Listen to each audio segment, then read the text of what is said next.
नमस्कार मंडळी.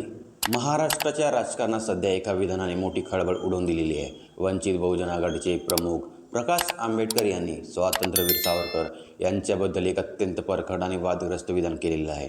अशा व्यक्तीला भारतरत्न मिळावा हे मी मानत नाही, असं थेट विधान आंबेडकरांनी केलं आहे.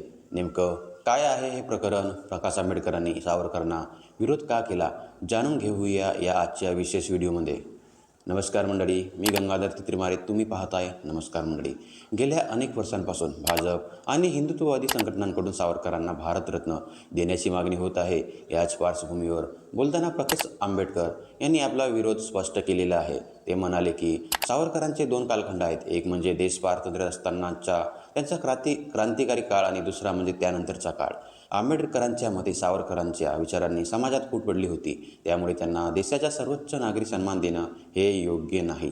प्रकाश आंबेडकरांनी आपल्या विधानामागे काही महत्त्वाचे तर्क मांडलेले आहेत. त्यामधील एक म्हणजे दोन चेहरे. सावरकर म्हणजे माणूस एक पण दोन चेहरे, असं विधान त्यांनी यामध्ये केले आहे.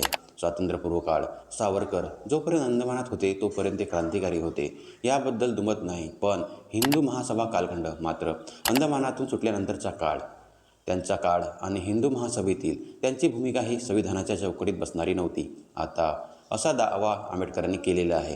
गांधी हत्या प्रकरण, महात्मा गांधींच्या हत्येच्या कटात सावरकरांचे नाव आलेले होते. जरी ते कोर्टातून निर्दोष सुटले असले तरी या मुद्द्यांकडेही आंबेडकरांनी अंगुली निर्देश केलेला आहे. यातच प्रकाश आंबेडकरांच्या या विधानानंतर राजकीय वर्तुळातून तीव्र प्रतिक्रिया उमटत आहेत. भाजपने या विधानाचा निषेध केला असून सावरकर हे देशाचे दैवत आहेत आणि त्यांचा अपमान महाराष्ट्र सहन करणार नाही, अशी भूमिका घेतलेली आहे. तर दुसरीकडे पूर्वगामी विचारसरणीचे लोक आंबेडकरांच्या या ऐतिहासिक चिकित्सेचे समर्थन करत आहेत. यातच तर मित्रांनो, प्रकाश आंबेडकरांनी सावरकरांबद्दल केलेल्या या विधानाबद्दल तुम्हाला काय वाटतं?